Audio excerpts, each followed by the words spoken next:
created, we stand, all that you've designed, the imagery defined, all the nights and days, and the evening skies, all your love surrounds, even beneath the ground. Open up my eyes and there it was, astounding.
higher, greater like no other.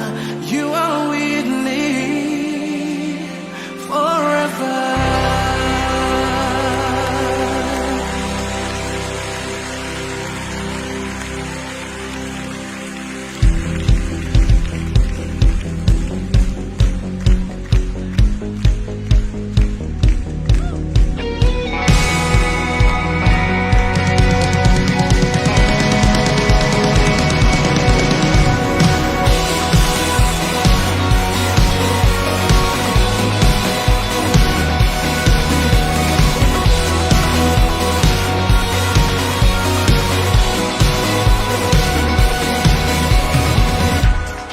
Even if the world cannot see small clouds escalating, even if majority dictates that it's impossible,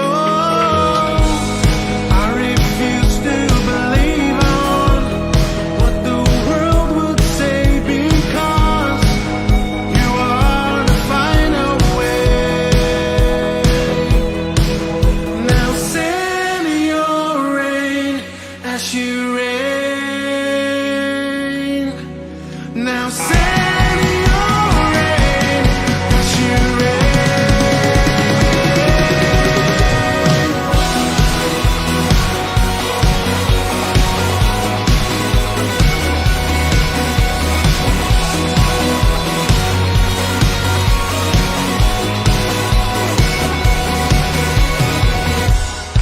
Even if the world cannot see small clouds escalating, even if majority dictates that it's impossible, I refuse to believe on what the world would say, because you are the final way. Now send your rain as you rain. Now send your rain as you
as you rain.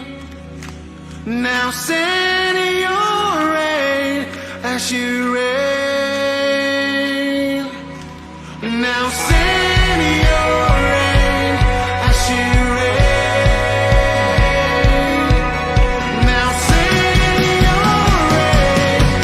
you rain.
Okay, good morning po sa ating lahat.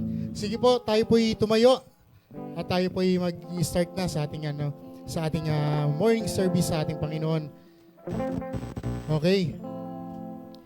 So, binabati ko po ang lahat na nandito po sa ating mangilan-ngilan na physical ng isang magandang umaga. Ganon din po sa ating mga nakatutok sa live stream sa mga kapatid natin sa Mindoro, maging yung mga kamag-anak po natin sa iba't ibang bansa na nakatune in po ngayon. At lalo na yung first timer po dyan sa ating live stream, magandang umaga po sa inyong lahat. So, minsan pa, tayo nagkasama-sama sa isang dahilan para papurihan ng Panginoon at para tumanggap ng isang muling mensahe para sa Kanya, mula sa Kanya para sa ating mga buhay. Amen. Pwede bang palakpakan mo muna ng malakas ang ating Panginoon sa umaga pong ito? Ayan. At batiin mo ng isang magandang umaga rin yung katabi mo kung may kasama ka dyan. Kahit na nasa live stream ka, batiin mo yung katabi mo, nanay mo, tatay mo, and then, shout out po sa lahat ng mga tatay, soon to be tatay. Happy Father's Day po. Ayan. Happy Father's Day po. Okay. So, minsan pa, ang mga puso natin ang ating paaawitin para sa Panginoon. Amen. Amen. Okay. Ang lahat ay umawit para sa Kanya.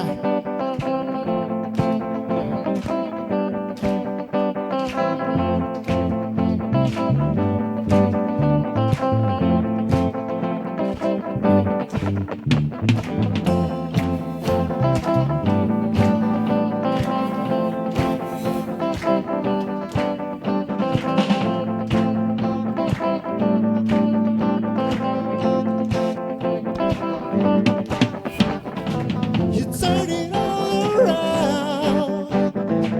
When I was hurting, now I'm rejoicing. In your love I found, 'cause I have joy.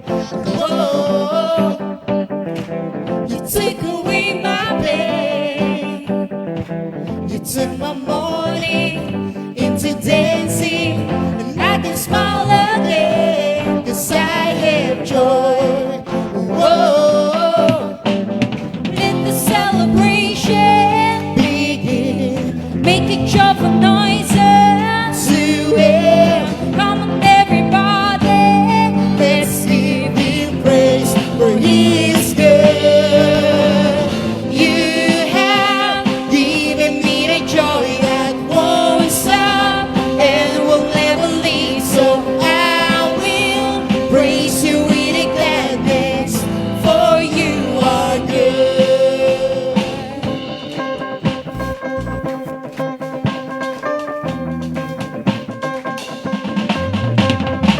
You take away my pain. It's my morning You took my morning into dancing, and I can smile again, 'cause I have joy.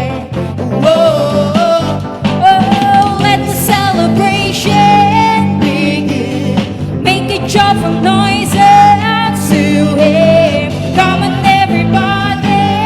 Let's give Him praise, for He is good. You have given me the joy that won't stop and will never leave. So I will praise You with a gladness, for You are good. You have given me the joy that won't stop and will never leave. So I will praise You with a gladness, for You are good. You turn my sadness into gladness. You turn my sorrow into joy. And now I'm singing and I'm dancing, and I will shout for joy. You turn my sadness into gladness. You turn my sorrow into joy. And now I'm singing and I'm dancing, and I will shout for joy. You turn my sadness into gladness. You turn my sorrow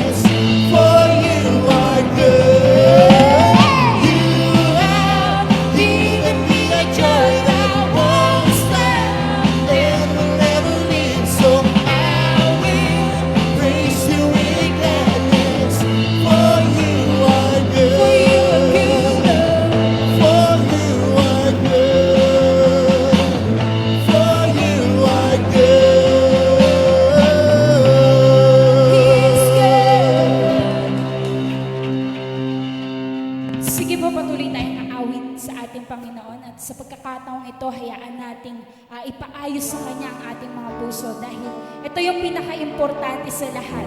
Maiayos ang ating puso bago tayo makapakinig ng Kanyang salita. Upang sa gayon, anuman ang magiging mensahe ay matatanggap natin at higit sa lahat ay may kakayanan tayong i-apply ito sa ating mga buhay. Sige po, sabay-sabay tayo.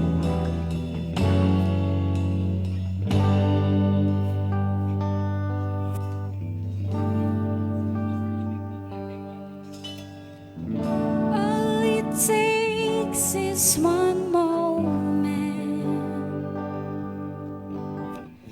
and just one touch from you.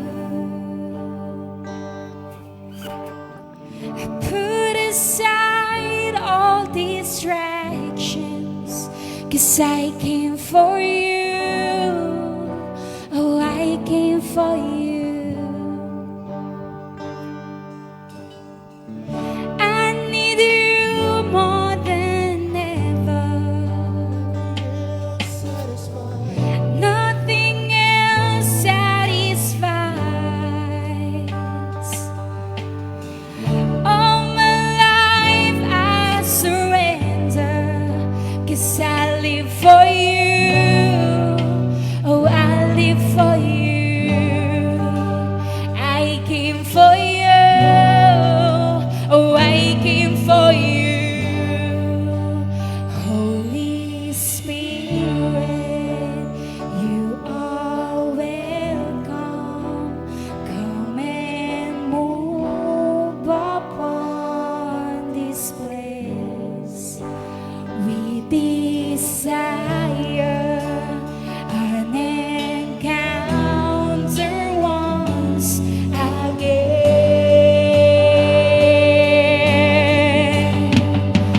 Holy Spirit,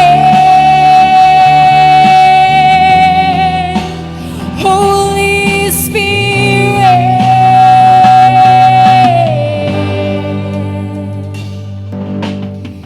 Now till my heart is open, let's go.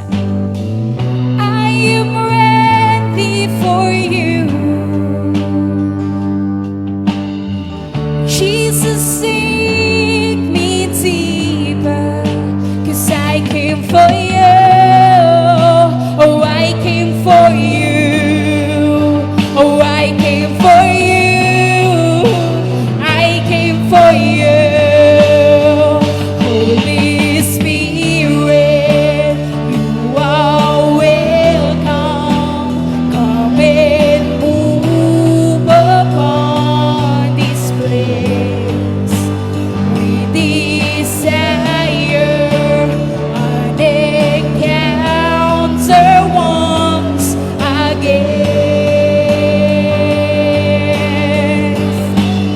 Send your fire, release your power, so we'll never be the same. We desire an encounter once again.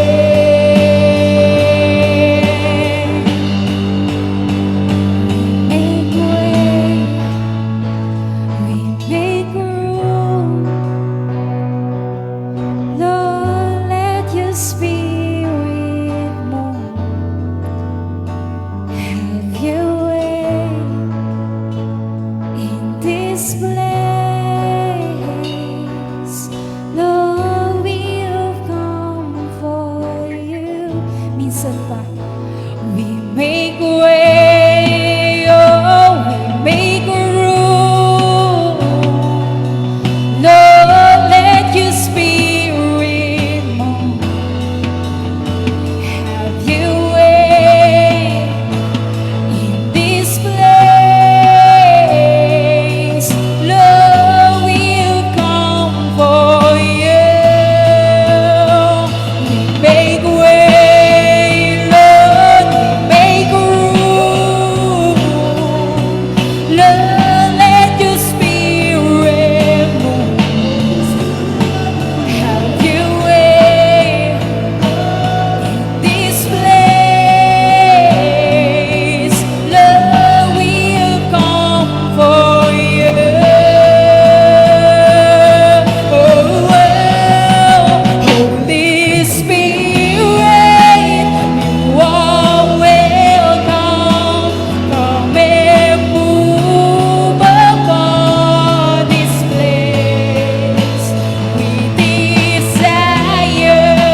Palakpakan po natin ang ating Panginoon.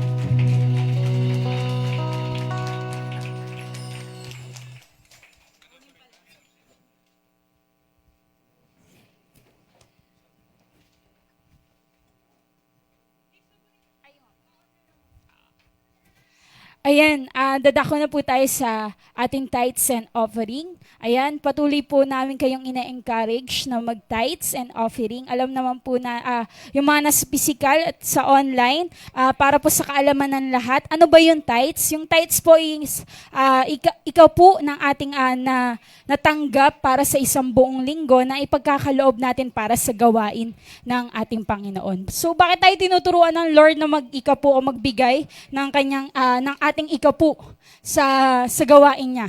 Ito ay para turuan tayo kung paano maging yung mamanage yung kaperahan natin, yung kayamanan natin.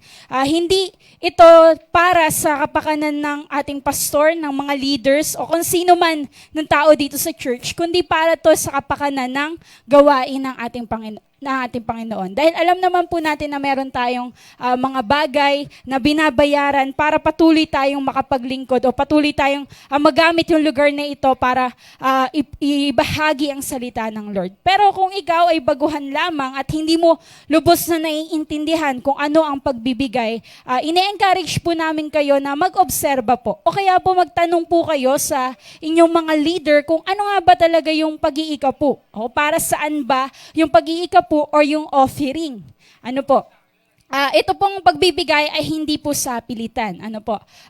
Lagi ko pong sinasabi na ang pinakamahalaga sa lahat ng ating ginagawa ay yung puso natin sa pagbibigay. Hindi mahalaga kung kung magkano yan, kung piso lang yan, 5 piso, walang problema doon. Ang tinitingnan ng Lord sa pagbibigay ay yung mga puso natin. So bago po tayo magbigay ng ating mga ikapu ay ipag-pray po muna natin ng ating mga pangangailangan. Ikaw lang po at ang Diyos ang nakakaalam yan. So maraming salamat po.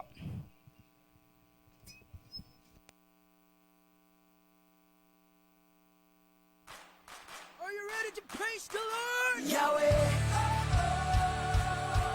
Yahweh. Yahweh. Yahweh.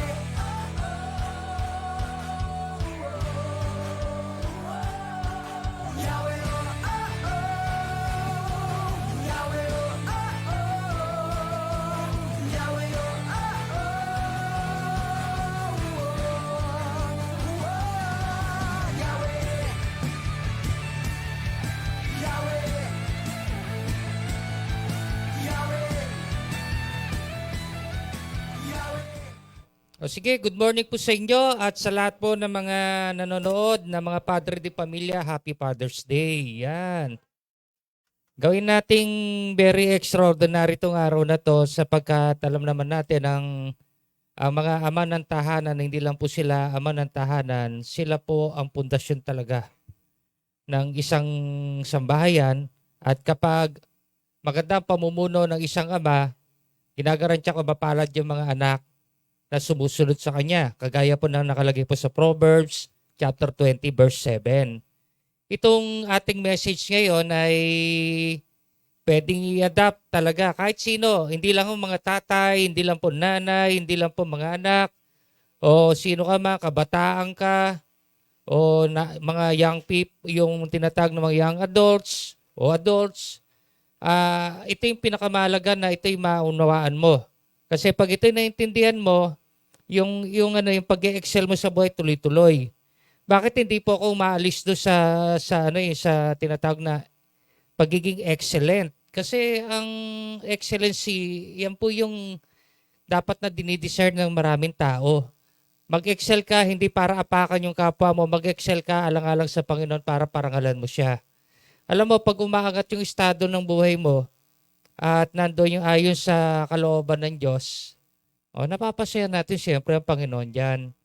Merong time, ang gusto lang natin, pasaya yung sarili natin. Mas maganda yung una mo pasahin ng Diyos. Kasi pag pinapasaya natin ng Diyos, dyan nagkakaroon ng ng mga yugtong-yugtong magagandang pangyayari sa buhay po natin na hindi na natin na-expect.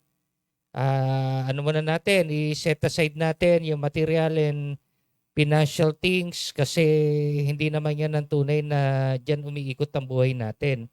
Pwedeng yan ay kailangan natin sa tuwina, pero kailangan mong tandaan, ang pinaka-greatest possession mo dapat ang Diyos. Amen. Ang ating message ngayon ay merong pinamagatang backup to excel.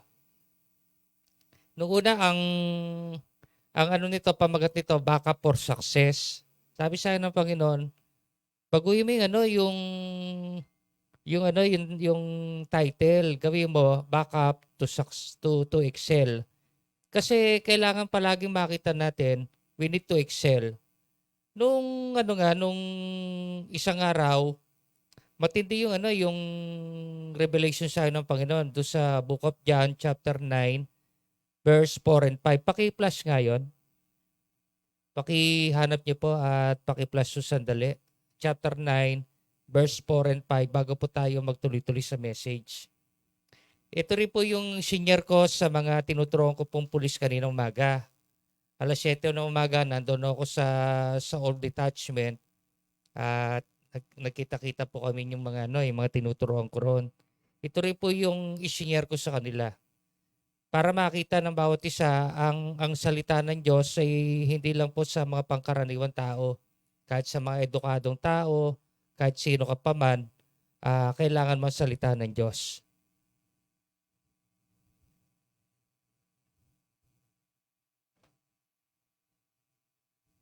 Paki-off camera mo muna sandali.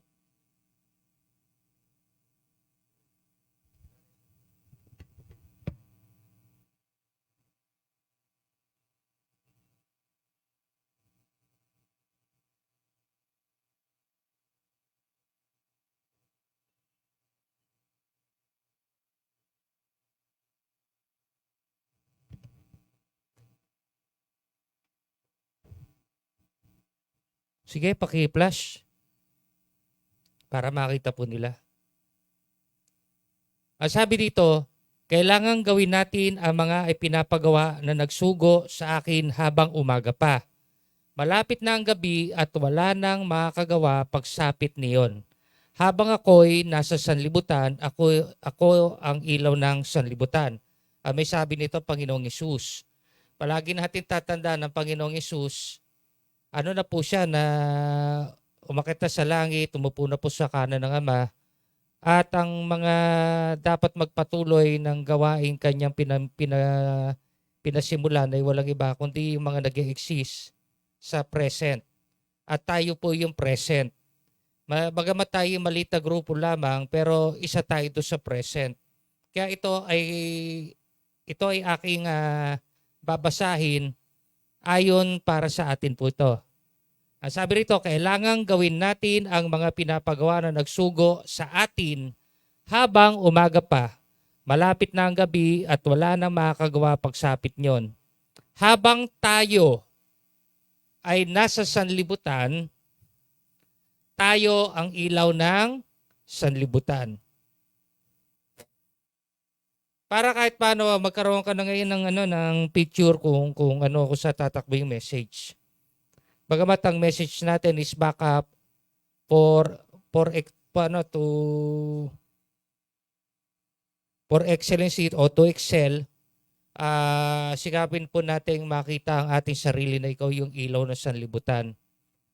Ang bawat isa po sa atin ay gusto ng Diyos sa maging ilaw ng sanlibutan, hindi o dilim. Kaya maging maliwanag po sa atin ang mensaheng ito. Amen. Nagagets sa atin, ready ka na ba? Sige, Lord, sa oras pong ito, ako'y nagpapasalamat sa buhay ng bawat isa nandito. Dalangin ko ang patuloy na karuno at pangunawa ay pagkaloob po sa buhay ng mga taong nasa live stream, kahit yung ilang mga nasa physical. And I pray na ang lahat po ay maging talagang klaro, sapagkat sayang naman po yung pakikinig namin ng iyong salita kung hindi po namin maunawaan ito at hindi kami excited na i-apply ito sa aming buhay. Useless po ang pakikinig namin ng salita kung ito ay gagawin lang naming head knowledge. Ang iyong salita ay kaya namin nababasa para iayos, i-mold kami, unti-unting iretokihin ang aming buhay na totoong sinira ng iyong kaaway. Banal Espiritu, ikaw pang magministeryo sa oras pang ito. Buong puso ko pong tinitiwala sa inyo lahat. Sa pangalan ng Panginoong Hesus. Amen. Back up to Excel. Yung verse natin, Ezekiel 36, 26, 27. Then we will jump to 29 to 31. Bibigyan ko kayo ng bagong puso at bagong espiritu. Ang masuwain yung puso ay gagawin kong pusong masunurin.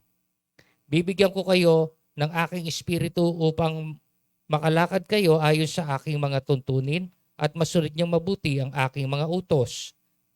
Lilinisin ko ang lahat ng inyong karumihan.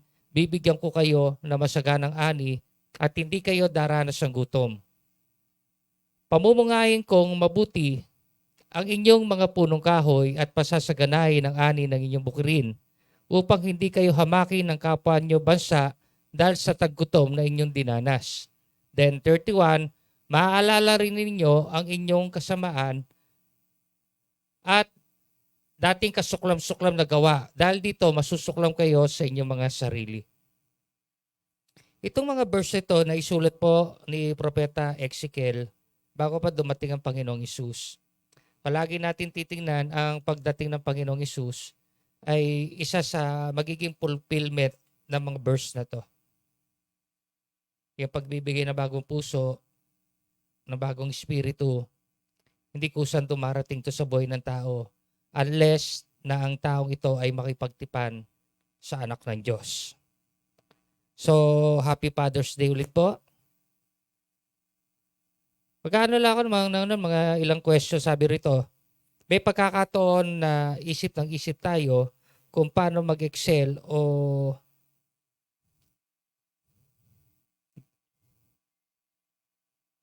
gaganda ang ating mga buhay. Sulat ko hindi ko pa mabase, no? Medyo minsan lumalabo yung mata ko. May pagkakataon na isip kung paano mag-excel o gaganda ang ating buhay. Tama? Minsan talagang nag-iisip tayo, nandoon yung minsan inuupuan natin yan. Paano ba gaganda buhay ko? Paano ba gaganda ang buhay ng aking pamilya? Masyado tayong maraming mga plano. Pero sinabi naman ng Bible, libre ang magplano pero ang nagbibigay ng tagumpay sa lahat ng ating plano ay walang iba kundi ang Diyos. Nasa Book of Proverbs po yan. Ang dami nating ginagawang eksperimento pero hindi naman kailangan.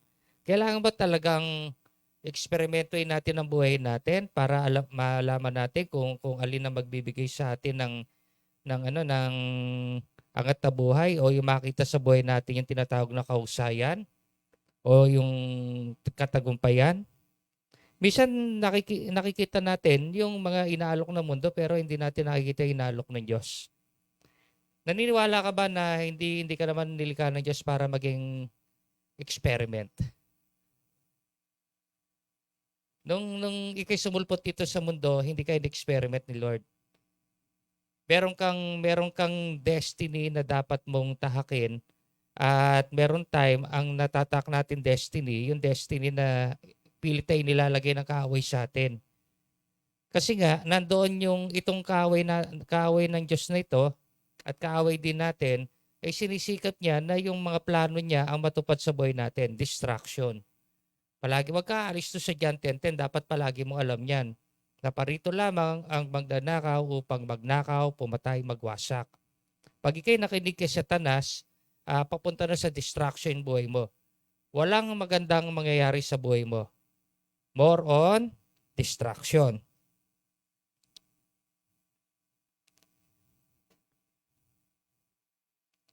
So, balikan natin yung istorya muna ng cross ng Panginoong Hesus para higit natin maintindihan kung paano mag-uumpisa yung bagong puso, bagong espiritu sa buhay natin. Take note, meron ka ng sariling espiritu na nagbibigay buhay sa iyong kaluluwa. At alam naman natin na ang espiritu at kaluluwa ang nagpapagalaw ng ating physical body. Pag nag-expire na tayo, nag-expire yung physical body, wala na po ang kaluluwa natin ay hindi na po fit na manirahan dito sa katawan na ito, siya'y aalis na. Amen. So, pag-usapan natin, sino nakakaalam yung istorya ng Panginoong Hesus, yung mga nag-encounter kahapon? Amen? Sariwa pa ba? O parang iiyak ka na naman. No, huwag mo nang iiyak. Nakakaiyak naman talaga eh. So, makikita natin ang Panginoong Hesus, may 2,000 taon na nakakaraan, ay nandoon yun siya, ay pinadala ng Ama rito, kagaya na nakalagay sa John 3:16, ibinigay ang kanyang bugtong na anak upang ang sino man sumampalataya sa kanya ay hindi mapahama kundi magkaroon ng buhay na walang hanggan. So, pero makikita natin kung isa-summarize natin yung New Testament, nireject po ang Panginoong Hesus dito sa mundo. Lalo na po yung bansa kung saan po siya isinilang, ang Israel, eh halos nireject ang Panginoong Hesus doon. Hindi lahat po ay tumanggap sa kanya. Pero meron naman ng mga tumanggap, pero lalo na po yung meron mga katungkulan doon, matitindi ang pride, hindi po nila tinanggap ang Mesias o ang Panginoong Hesus. Kahit alam nila na ito ay pinadala ng Panginoon, gumawa siya ng mga matitinding milagro during his time para ipakita na siya yung anak ng Diyos, pero ano ang ginawa sa kanya ng mga Pariseo at ng mga saserdote noong time na yon, yung mga pare?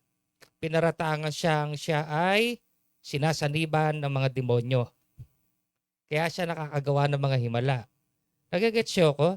Hindi nila matanggap na dumating na yung kaligtasan sa pamagitan ng anak ng Diyos. At hindi lang yon, ito yung pinakamatinding part na kanyang ginawa. Alam niya na siya'y mamamatay ro sa krus ng Kalbaryo, pero hinayaan niya na ito'y mangyari para sa kapakanan ko, sa kapakanan mo, at kung meron kang katabi, kapakanan ng iyong katabi sa oras na ito. Siya'y namatay sa krus ng Kalbaryo, unang-una, para tubusin tayo. Saan tayo tutubusin? Sa pagkakagapos natin kay Satanas, sa impluensya ni Satanas, para ma-disconnect tayo sa kanya, para hindi niya tuloy-tuloy na manakaw ang lahat ng mga pagpapasya sa buhay natin. At nandoon din yung hindi niya mapatay yung pananampalataya natin sa Diyos, ma-revive ito. At nandoon yung hindi tuluyang mawasak yung patotoo ng buhay natin. Sa totoo lang, pag wala ka sa Panginoon, sinisikap ni Satanas na pangit yung yung identity mo. Sa Panginoon, nilalagyan ng magandang testimony ang buhay mo. Pero si Satanas, testimonyo ang ginagawa sa iyo, no? Alam mo, testimonyo. O, alam mo na 'yon, ginagawang demonyo yung buhay mo talaga. Walang maganda, walang maganda. At hindi lang 'yon. Sa pamamagitan ng kanyang kamatayan doon sa krus ng Kalbaryo, ang sino mang sumasampalataya sa kanya, kagaya ng pinag-usapan natin kahapon sa Holy Spirit, binibigyan ka ng tatak. Yan. Para doon sa mga nag-encounter ka po, mas maging malinaw sa inyo, ito yung continuation yan. Binibigyan ka ng tatak, at ang tatak nito ay yung Banal na Espiritu na siyang pinaka-brand mo, na siyang tutulong sa iyo para mabago ang identity mo.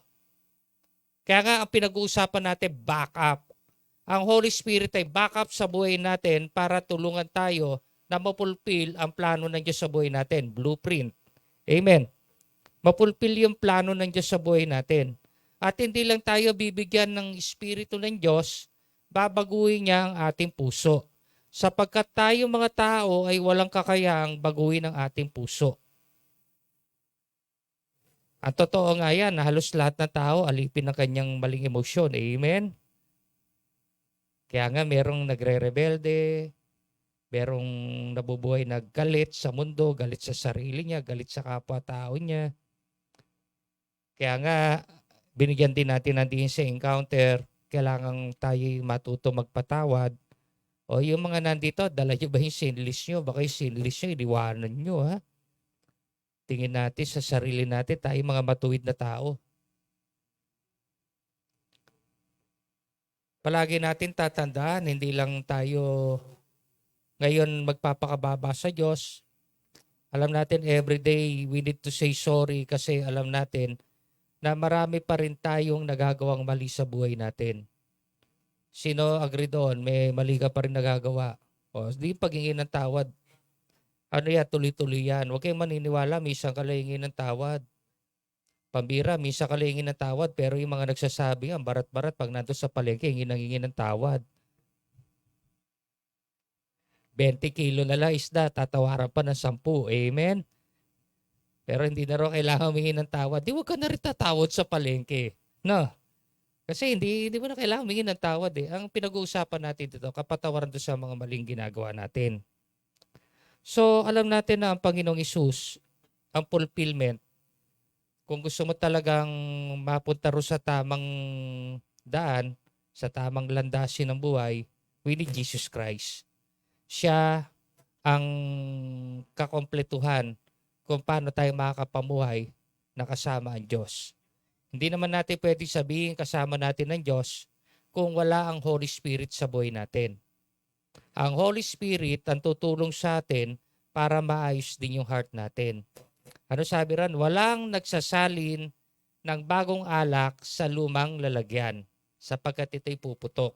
At wala rin namang nagtatagpi ng bagong damit sa lumang damit kasi kapag umurong yung bagong damit, masisira rin at mapupunit. So dito pa lang makikita natin kaya nandoon yung kapag ikay nag-surrender ng buhay sa Panginoon, unang-una nadidisconnect ka kay Satan, hindi papayag ang Holy Spirit na natitira siya sa buhay mo na nakasama niya si Satanas sa buhay mo. Kaya di-disconnect ka muna. Ibig sabihin yon, tatanggalin niya, di-disconnect niya, puputulin niya ang anumang ugnayan mo kay Satanas at siya na ang magtawag dito, magte-take over sa buhay mo. Amen. Pero ang kagandahan dito sa Panginoon, kahit siya ay nagte-take over sa buhay mo, yung will to decide, hindi niya tatanggalin yan. Pero kung ako sa iyo, kung matalino ka, hindi ka na maalipin na ni Satan, huwag ka magdidesisyon na palaging favor kay Satan. Magdesisyon ka na pabor sa Diyos. Kasi ang pinag-uusapan natin dito, back up to excel. O medyo naintindihan mo na, nag-throwback na tayo, no? Ngayon, bakit kailangan tayong bigyan ng bagong puso at bagong espiritu? Sa Ezekiel 36:26-27, nakalagay yan, bibigyan ko kayo ng bagong puso at bagong espiritu. Ang masuwayin yung puso ay gagawin kong pusong masunurin. Next. Bibigyan ko kayo ng aking espiritu upang makalakad kayo ayon sa aking mga tuntunin at masunod niyong mabuti ang aking mga utos. May purpose.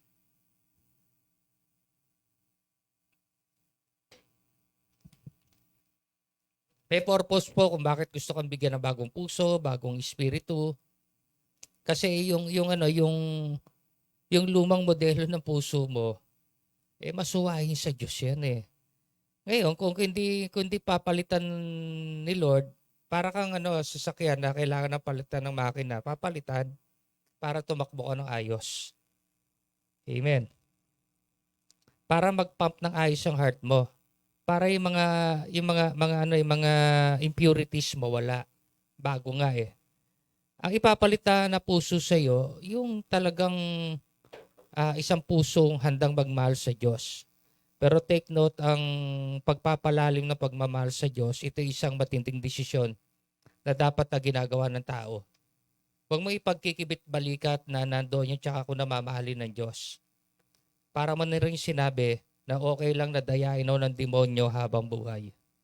Kasi pag nag-umpisa ka magmahal sa Diyos, dito pala mag-uumpisa talagang makita mo na ang buhay mo nag-excel talaga. Tapos mga ilang taon lang makikita mo ang layo na narating mo nung nag-umpisa ka sa Panginoon. Kaya minsan nakakalungkot yung ibang tao sabi, ang tagal ko na sa Panginoon, parang walang nangyayari. Paulit-ulit lang ang nangyayari sa buhay ko. Kasi nga ginagawa mo, maintenance lang yung mga ginagawa mo everyday eh. Kung ano lang yung ginawa mo kahapon, yun lang din yung ginagawa mo ngayon at yun din yung ginagawa mo bukas. So ano ang bago? Wala kang ginagawa naman bago eh. Amen.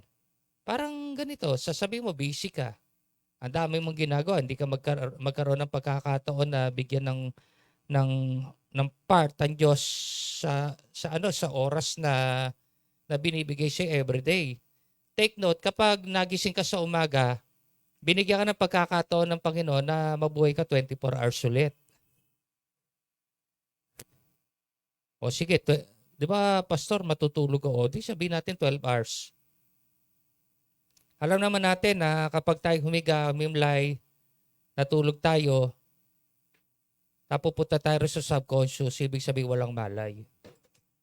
At napakapalad natin, pag tayo nagkamalay ulit, nagkaroon ng ulirat, ibig sabihin yan, meron kang another moment na para mag-excel sa buhay, hindi para i-maintain ang buhay mo.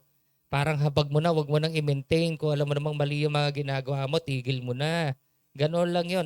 Pag wala namang magandang binibigay na bunga yung ginagawa mo from time to time, tigil mo na. Amen.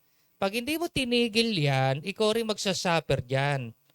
Ikaw rin ang maghihirap dyan. Kasi pinipilit mong gawin yung isang bagay na alam mong wala nang ibinubungang maganda.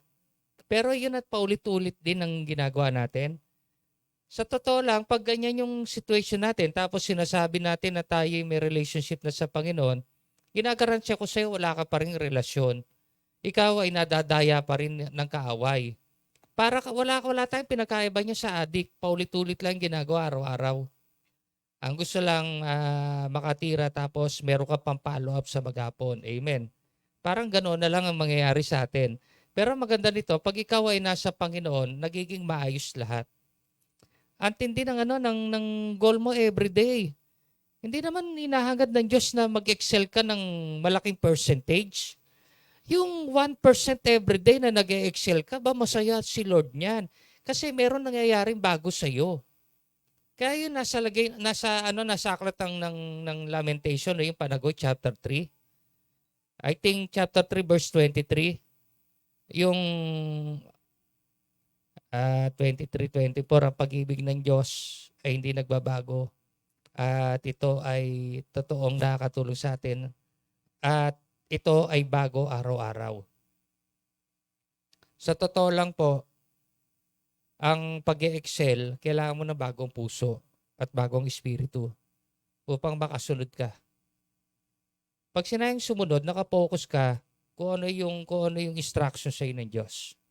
Hindi ka nakapokus sa kung ano yung pangangailangan mo, lalo na sa physical, sa panlabas. Mentras tinitingnan natin yung pangangailangan natin sa labas, lalo ka mamumroblema. Kasi si Satanas gusto niya maging warrior ka.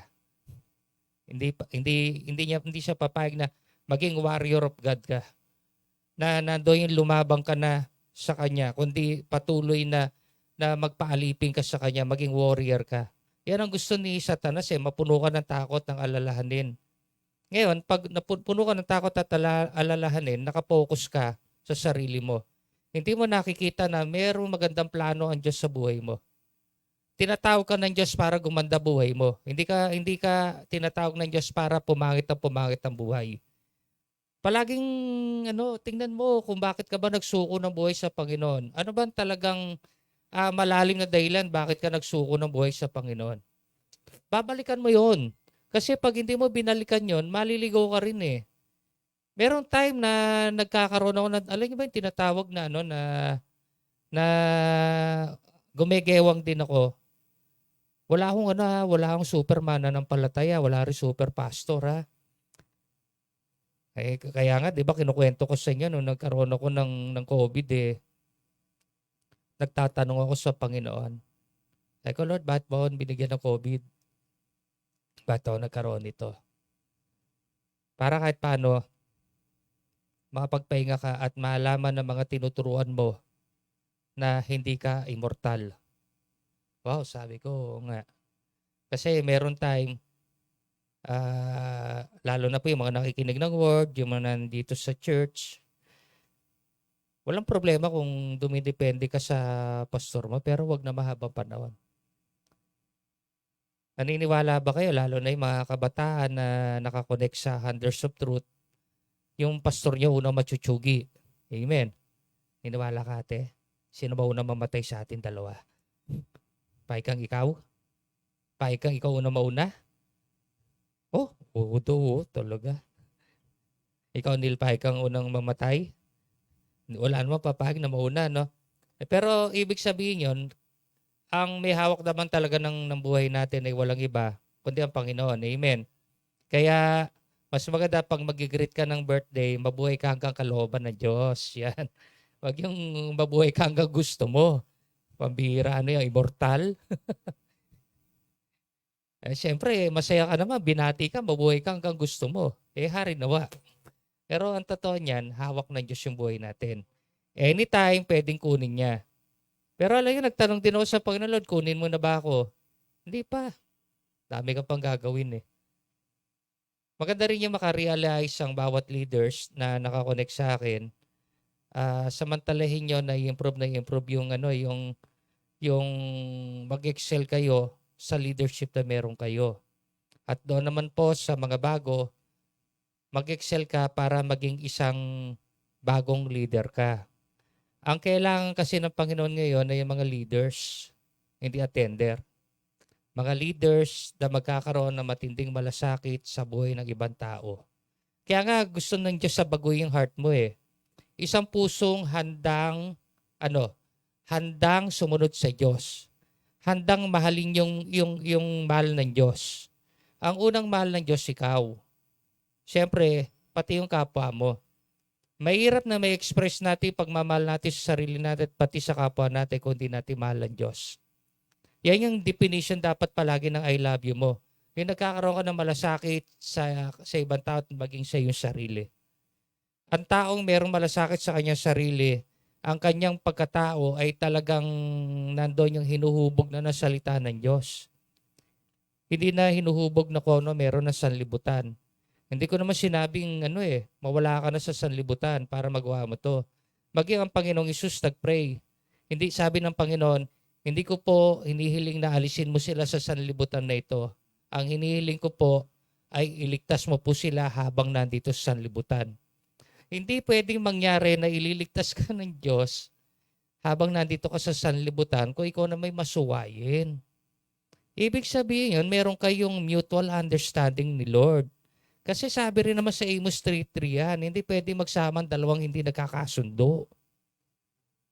Pwede ba yun nakipag-isa ka sa Diyos tapos susuway ka ulit? Yan nga yung number one na problema natin binabaliwala natin ng Diyos Sumusuway tayo. Kaya dapat ang makita sa atin, pagpapahalaga, kaya nga binibigyan tayo ng bagong puso at bagong espiritu. Yung espiritu natin, na kasama ng ating kaluluwa at katawan, ay babaka pa ng espiritu ng Diyos sa ating puso. Ngayon, pagkasama na nating Holy Spirit dito sa heart na ito, ang Holy Spirit ay magbibigay ng information sa espiritu mo.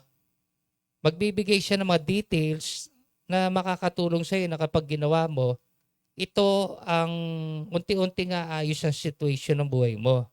Palagi mong tatandaan kaya mali ang sitwasyon ng buhay mo sa labas kasi mali sa loob.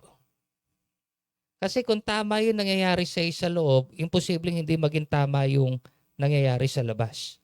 Agree? Amen? Agree ka? O yung mga nanonood, agree ka ba?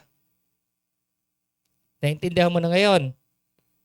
So, bakit kailangan tayong bigyan ng bagong puso at bagong espiritu? Number one, upang luminis ang ating pamumuhay. Palagi mong tatandaan, ibinigay ang banal na espiritu sa buhay natin. Inilagay yan, naging katuwang natin yan. Unang-una para tulungan tayo. Yung bagong puso, nangyari yan nung mag-surrender ka ng buhay sa Panginoon, kasabay na nilinis yan. Kasi contaminated yan ng kung ano-ano. So, kailangang maging maayos to para malinis yung ating isipan. Kaya huwag ka na magtaka, minsan ang isip natin ay nandoon yung marumi pa rin. Kaya yung pagto-troubleshoot po sa ating mind setting, everyday po ginagawa yan. Huwag mo i-neglect yan. Huwag mo babaliwalayin yan kasi makapangyarihan ng isip. Siya nagpapakilos sa ating katawan. Kailangan matupad yung kung ano yung nakalagay sa sa Aklat ng Santiago.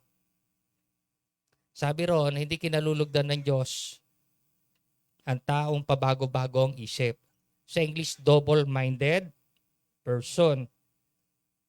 Ang ibig sabihin ng double-minded person, ang isipan mo at ang puso mo hindi nagkakatugma.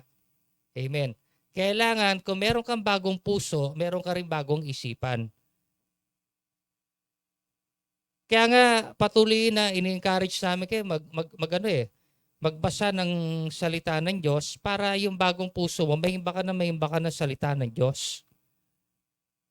At nandoon yung habang naimba ka ng mga tamang information ng ating puso, nagkakaroon tayo ng tinatawag na brainwashing. Brainwashing. Yung isipan natin na marumi, unti-unting nililinis. Brainwashing po ang tawag doon. Pero kasi pag binanggit yung brainwashing, kalin natin negative. Ang brainwashing, depende yan kung paano ginagamit ito. Ang simple lang naman ng ang Tagalog ng brainwashing hugas utak. Amen. Iiskobahin yung utak natin para luminis. Kasi hindi tayo makapag-iisip ng tama kung punong-puno ng karumihan, so lilinisin yan. Ano panlinis? Salita ng Diyos. Para tinutugtugan niya na ako. Ano ba yon? Sa labas ba yun? Alam ko tinutugtugan na ni Dwight Na kailangang luminis ang ating pamumuhay. Pero pag ang ating isipan hindi nag-agree sa ating heart, malabong luminis siya. Kaya kailangan mo ng bagong heart. At yung heart na yan ay dapat punong-puno ng pagmamahal sa Diyos. Ma-overcome natin ang ating mind, maayos natin ito kung wala tayong ginagawa everyday kundi palalimin yung pagmamahal natin sa Diyos. Paki-flash yung verse 36:29a. A lang. Lilinisin ko ang lahat ng inyong karumihan.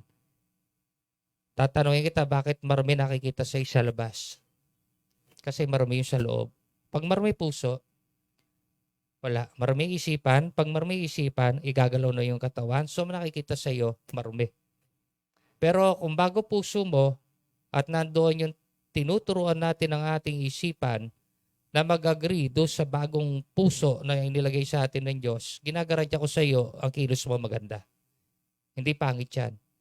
Palaging titingnan mo kung bakit talaga namatay ang Panginoong Isus sa iyo para mabago ang sitwasyon ng ating buhay. Kaya nga meron 2 Corinthians 5:17 Sabi ron, ang sino mang nakipag-isa kay Kristo ay isa ng bagong nilalang, wala na ang dati niyang pagkatao sapagkat siya'y bago na. Pwede ko sabihin sa inyo ng ganito, ang sino mang nakipag-isa kay Kristo ay meron ng bagong puso at meron ng bagong espiritu. Wala na ang malademonyong espiritu at malademonyong puso pagkat siya ay bago na. Nag-gets mo na ngayon. Medyo malalim yan pero yan yung reality. Kailangan kung may bagong puso ka, may bagong espiritu ka, nagre-reflect yan. Ang Holy Spirit tsaka yung bagong heart ay backup mo yan para mag-excel. At kasama doon sa tinatawag na pag-excel, nakikita yung bagong buhay, lumilinis. Lumilinis. Naintindihan na? Parang iba, lalalim ng iniisa, sabi ko. Taas na kami nagigets sa pinag-uusapan natin ngayon. Basic na basic grabe. Kaya nga yung pastor nyo, daw gumagaya yung mga lalumong bagay. Mga wala. Para lang tayo nagkukwentuhan doon tayo sa baba habang nag-aantay tayo ng bus. Kwentuhan tayo. Parang gano'n lang naman ang ginagawa natin.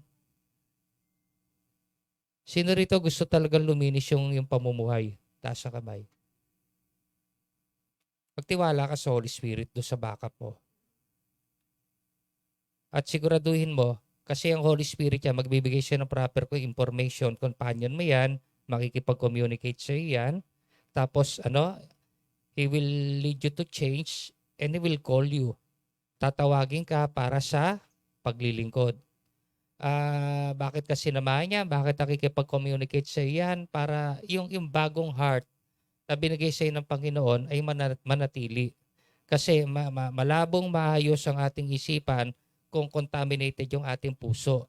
Kaya everyday, kung alam mo na kukontamina yun ng mga negative emotion yung heart mo, just say sorry to the Lord para sa gayon, Lord, tulungan mo akong mayayos ulit yung puso ko. Mukhang mali na naman ang tibok Tulungan mo akong maging maayos ito kasi mas gusto kong mag-excel. Pero kung ikaw mini-maintain mo lang yung buhay mo, hindi mo hilingin sa Panginoon na magkaroon ka ng maayos sa puso everyday. Kasi nga mini-maintain mo lang yung buhay mo, inulit-ulit mo lang yung ginagawa mo araw-araw. Wala kang planong palitan ang ginagawa mo araw-araw. At malabo kang luminis pag ganyan. Ulitin ko, everyday kailangan ang goal mo to excel. At ayan ako sa inyo kung paano ako nag-excel. Nag-umpisa ako sa buhay pananampalataya, wala akong alam. Ang alam ko lang, nag-surrender ako ng buhay sa Panginoon. Hindi ko alam kung nabunga yung relationship ko sa Kanya. At ang isang nagbigay ng din sa akin na nabuo yung relationship ko sa Kanya, yung more than a week, nadinig ko yung tinig niya, Holy Spirit. Sabi niya sa akin, salamat Alan at nagbalik loob ka na sa akin sapagkat matagal ko nang gustong gamitin ang buhay mo.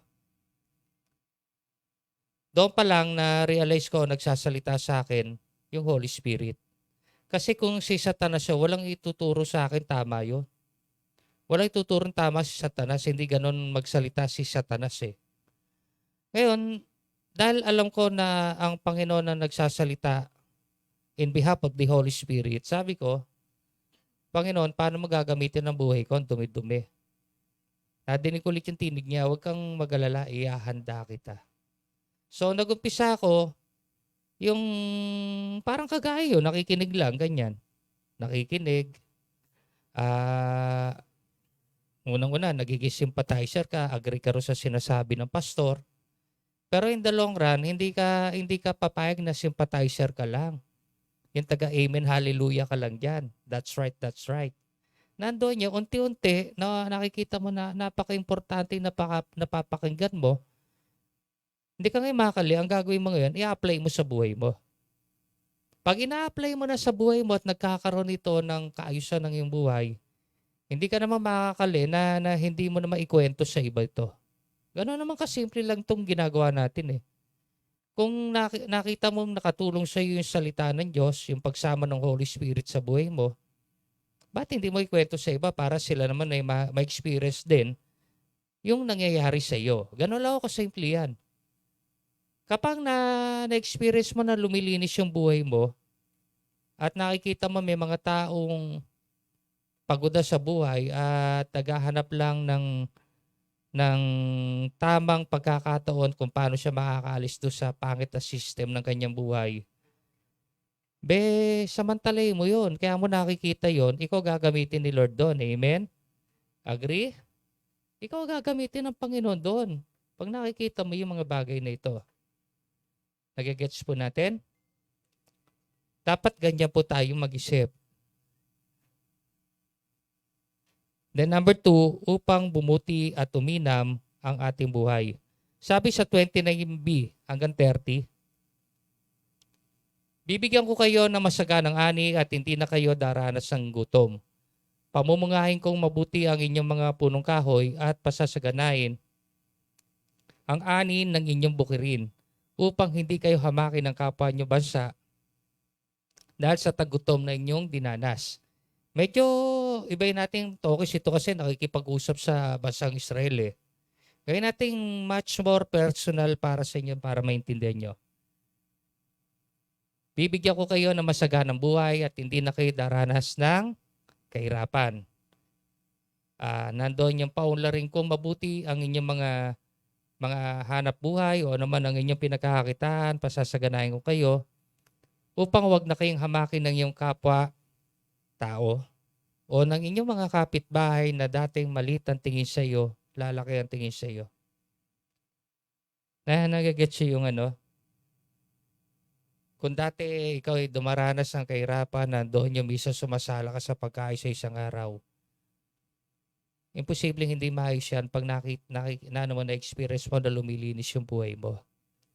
Madali lang malaman pag lumilinis na yung buhay mo eh. Nakikita ng iba yan, amen? Nakikita ba ng iba yan? Ang dami ng okay na, ang dami nang nabago sa buhay mo ah. Tapos yung lalapit sa'yo, alam mo bakit ako lumalapit sa'yo? Nakita ko kung paano luminis yung buhay mo.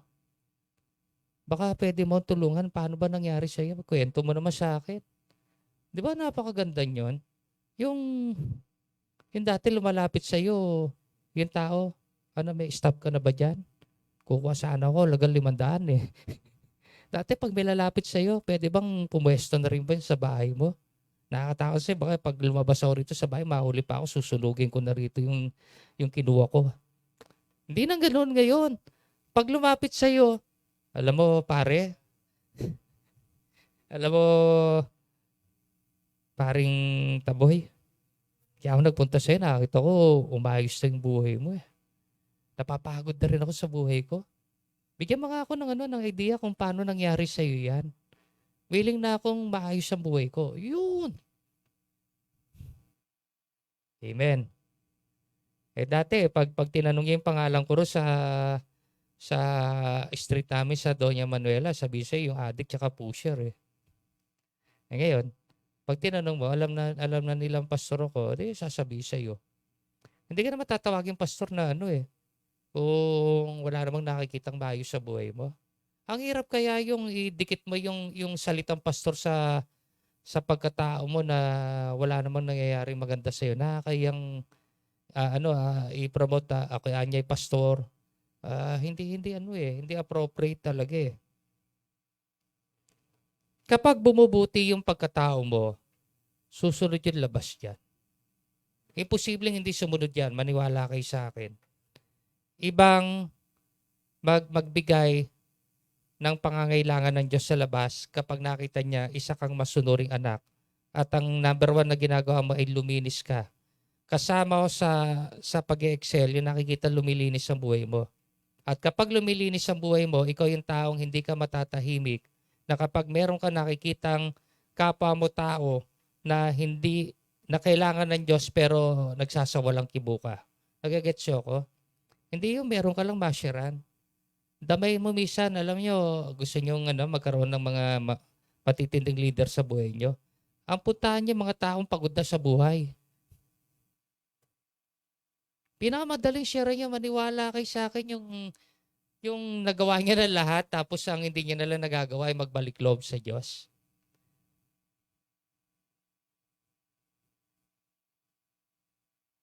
Pero nandoon yung pag nagbalik loob sa Diyos, hindi niya alam kung ano yung mangyayari pa rin sa kanya. Pero sabi niya, wala namang mawawala sa akin kung subukan ko.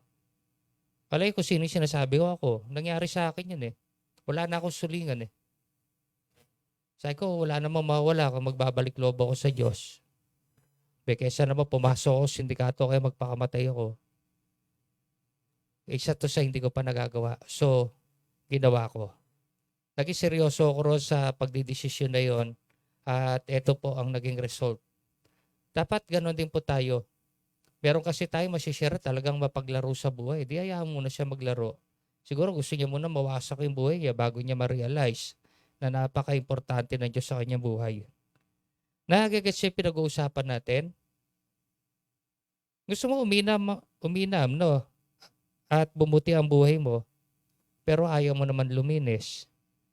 Nag-surrender ka ng buhay sa Panginoon, pinagkaloob sa iyo ang Banal na Espiritu,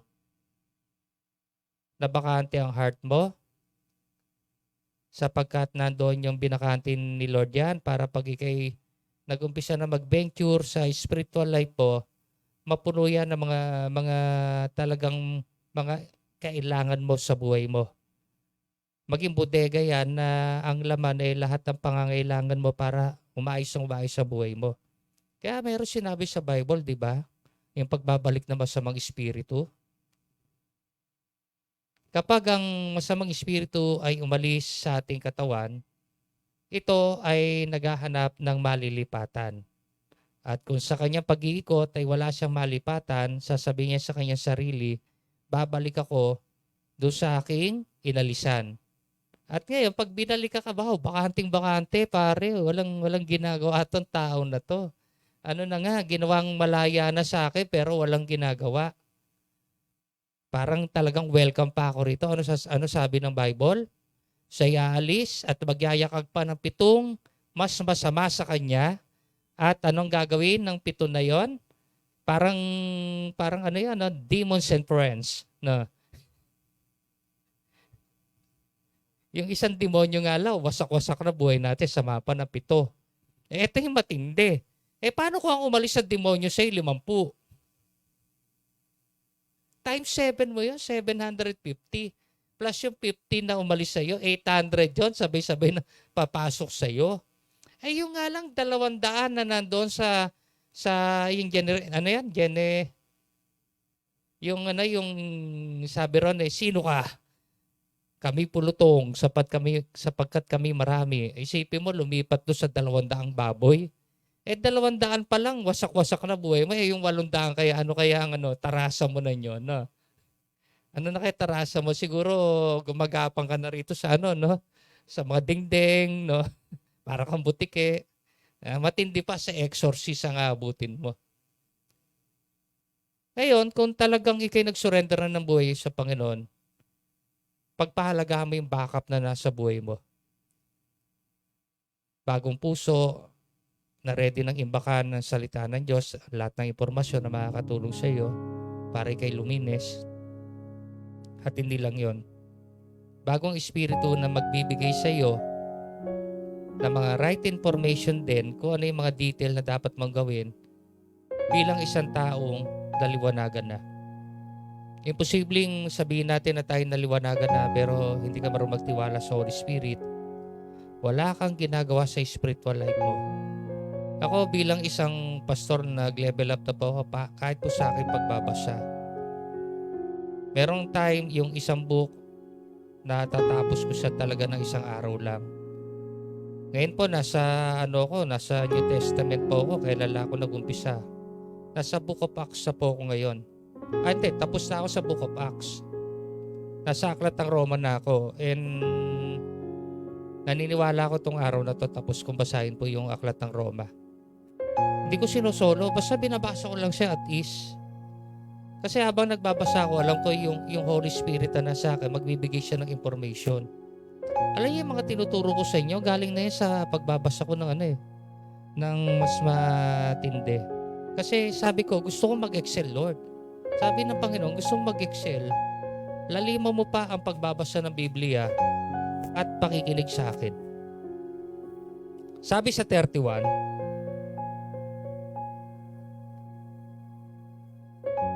maalala rin nyo ang inyong kasamaan at dating kasuklam-suklam na gawa. Dahil dito, masusuklam kayo sa inyong mga sarili. Ano ibig sabihin yan? Wala ka ng planong balikan yung lumang buhay mo.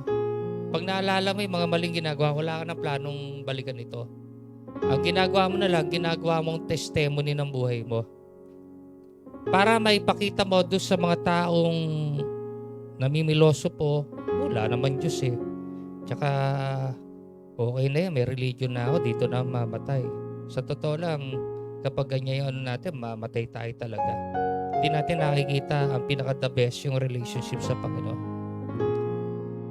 Pag naalala ko yung nasusuklam ako talaga pag naalala ko yung mga pinagagawa ko noon. Pero sabi ng Panginoon, ikwento mo para alam nila kung ano ka dati at ano na nangyayari ngayon sa iyo. Ibig sabihin, nagiging testimony na ng buhay mo. Yung lumang pagkatao mo. Kasama na nakikita yung lumilinis ang buhay mo at tumulat ka sa labas. Palaging tatandaan, totoo yung nakalagay sa Kawikaan. Doon nagkakamali, Kawikaan. Tingnan mo, chapter 18, verse 24.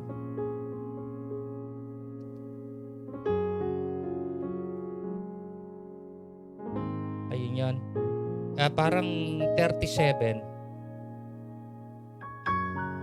Sa pinakadulo. 25.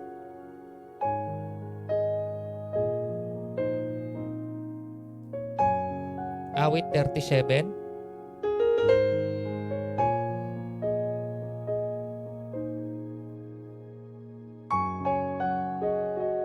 Pinakadulo.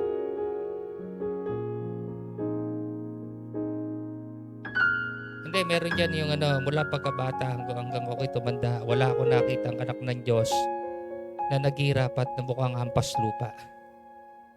Hindi ko naman kung sana.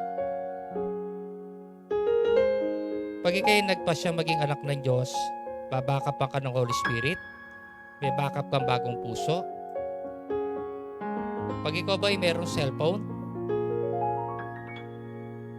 di ba pag malapit na ma-full yung memory mo, naghahanap ka ng backup, amen? Bumibili ka ng internal memory, yung tawag doon? Storage, internal storage na para merong backup. Ganon din yung Holy Spirit.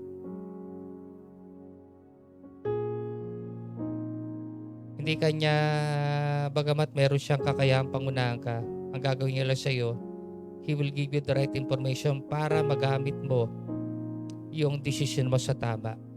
Kasi nilika tayo ayon sa wagis ng Diyos, meron desisyon. Ang gusto niya, masanay tayong ginagamit yung desisyon natin na tanggapin ang tama at iwaksi ang mali. Mga kapatid, hindi pa huli ang lahat. Hindi pinag-uusapan dito yung edad. Ang pinag-uusapan dito, ano plano mo. Ngayon, naintindihan mo na yan. Kung kay Padre de Pamilya o naman ang kalagayan mo, mahirap namang sabihin Happy Father's Day kung ang gulo-gulo ng pamilya mo. Amen.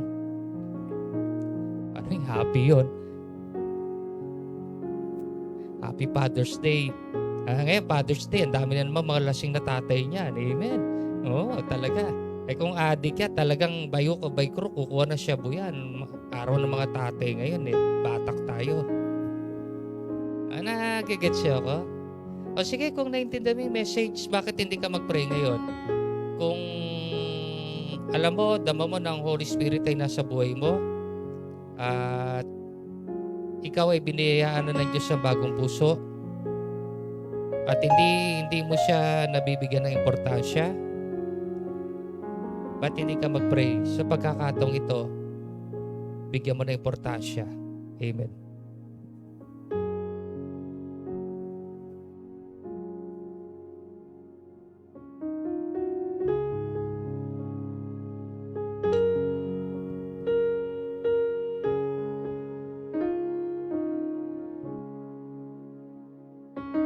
Sige, tuloy-tuloy ka lang mag-pray. Pray ako para sa iyo. Panginoon, sa oras mo ito, kayo nagpapasalamat sa iyong kabuti at kagandahang loob. O tunay nga na wala po kaming magagawa kung kami walay sa iyo. Salamat sa pagkakataong pinagkakalob mo po sa amin. Salamat dahil patuloy mo kami tinuturuan kung paano kami mag-excel sa buhay. Walang kwenta ang pagbabalik loob namin sa iyo kung yung excellency ng buhay hindi nakikita sa amin. Hindi kami nag-excel dahil gusto namin higitan ang ibang tao. Nag-excel kami para sa iyo at para magamit mo ang aming buhay para sa karangalan at para sa kapakanan ng iba. Salamat dahil patuloy mong binibigyan ng kaliwanagan ng aming buhay at hindi mo kami hinahayaan na nando kami sa kadiliman at hindi namin alam kung paano namin iaayos ang aming buhay. Thank you, Lord, sa message. At doon sa mga nagpe-pray na gusto ko na bigyan ng importansya, Banal na Espiritu, tulungan mo po sila. Kung nakukontaminate yung kanilang heart, alam ko may kakayahan kang linisin ito.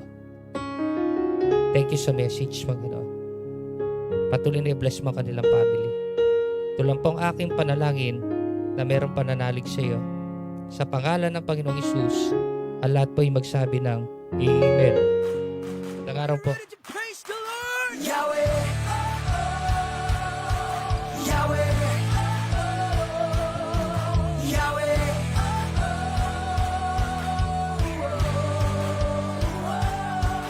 Yahweh!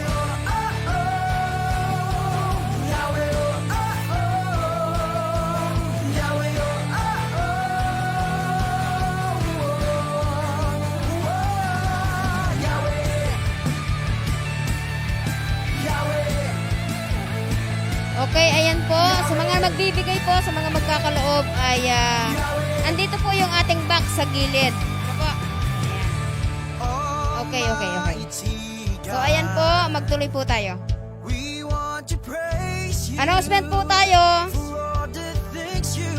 Okay, sa mga tithes and offerings, sa mga malalayo, naka-flash po yung ating mga account ng GCash at saka ng BPI account ng ating mga finance committee. Ayan. So,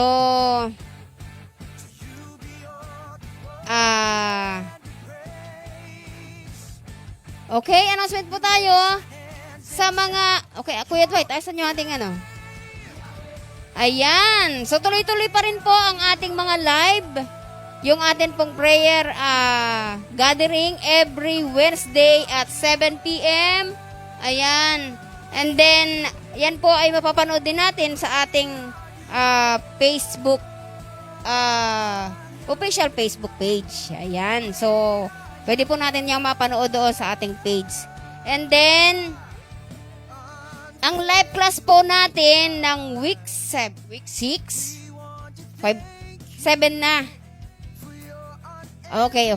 So, yun po ay magre-resume po tayo next Sunday. Wala po tayo mamaya ha. Wala tayo mamaya kasi kay encounter lang po natin kahapon. So, paalala po sa mga nag-encounter kahapon, sa mga naka-live ngayon na wala ka dito, yung iyong scene list, bit-bit mo mamaya kasi may gagawin tayo dyan. Okay? So, tuloy-tuloy lang po tayo. Okay? Keep lang po natin yung ating mga scene list. At mamaya po ay may gagawin tayo dyan. Parang iilan lang naman yung ating mga ng scene list. Okay, so siyempre huwag kalilimutan ang kwentong may buhay every Wednesday at 12 noon dito sa Pilipinas. Okay, at yan po ay isinasagawa sa Amerika, sa LA ng Tuesday ng gabi. So, mapapanood po natin yan dito sa atin ng Miyerkules ng tanghali. Okay, so ayan. Ano pa ba? Mayroon pa ba, Kuya Dwight? Ayan, huwag po, sa mga hindi pa po nakaka-subscribe ng ating Facebook page ay YouTube natin, yung ating official YouTube. Paki-subscribe po natin. Ayan. So mamaya po, meron po tayong second service at 4 p.m. Mag-invite po tayo. Okay, meron pa ba?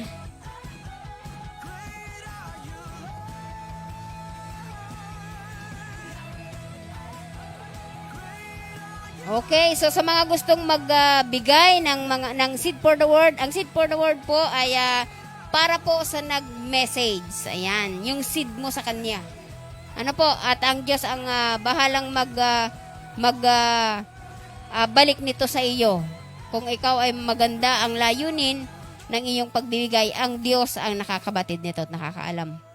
Okay po, so kung wala tayong mga ibang announcement, tayo po ay tumayong lahat. Okay. So, maraming salamat sa mga nakasama namin sa online. Okay. So, next sa atin pong online prayer gathering, po ay makasama pa rin namin kayo. Okay. Tuloy-tuloy lang po every Sunday ang ating online na service. Ang ating Sunday gathering, manatili po tayo naka-tune in dito. So, nais ko pong tayo mag-pray para sa ating pagtatapos. Aming dakilang Diyos na makapangyarihan sa lahat, kami ay patuloy na nagpupuri sa iyong patuloy na ginagawa sa aming mga buhay. Sa bawat isa na nakakasama namin, Panginoon, dalangin ko po ang iyong proteksyon at pag-iingat. Ang mga salitang kanilang naririnig, Panginoon, ay patuloy mong itanim sa pinakamatabang parte ng kanilang mga puso upang ito'y magbunga. Upang ito'y manatili, Panginoon, at maging karagdagang karunungan sa kanilang mga buhay. Naniniwala po ako, O Diyos, na hindi aksidente ang na sila, Panginoon, ay makarinig o makapanood, Panginoon, sa mga live streaming na ito. Kundi may layunin ka, Panginoon, sa kanilang mga buhay. Dalangin ko po, aming Ama, ang iyong malayang pagkilos sa bawat mga buhay namin. Lalong-lalo na doon sa mga first-timer na nakakasama namin, aming Diyos. Kung saan man siya naroroon, aming Panginoon. Ikaw, Panginoon, yung patuloy na sumama sa Kanya. Ikaw ang patuloy na magbigay ng kaliwanagan sa Kanyang puso patungkol sa iyong mga salita. Marami pong salamat aming Diyos. Sa sanlinggong kakaharapin namin, na iba't iba ang aming mga gawain, Panginoon, nawa o Diyos ay patuloy mo kaming samahan, ingatan, subaybayan, lingapin, at ibigay ang lahat ng aming mga pangangailangan ayon sa iyong nais at kagustuhan. Pinupuri ka namin sa umagang ito, at sa iyo namin tinataas ang aming mga pagpupuri at ang panalangin ito ay tinatanggap namin mula sa aming mga puso. Dinadalangin sa iyo namin ito, aming Ama. Walang iba kundi sa tanging pangalan at makapangyarihan ng ating pangalan ng ating Panginoong Jesucristo. Lahat po'y magsabi ng malakas na Amen. Okay. So, uli pagbati sa lahat ng mga tatay na nasa online, binabati kita ng Happy Father's Day. Ayan. At sa lahat ng mga tatay na narito, Happy Father's Day po sa inyo. God bless sa ating lahat.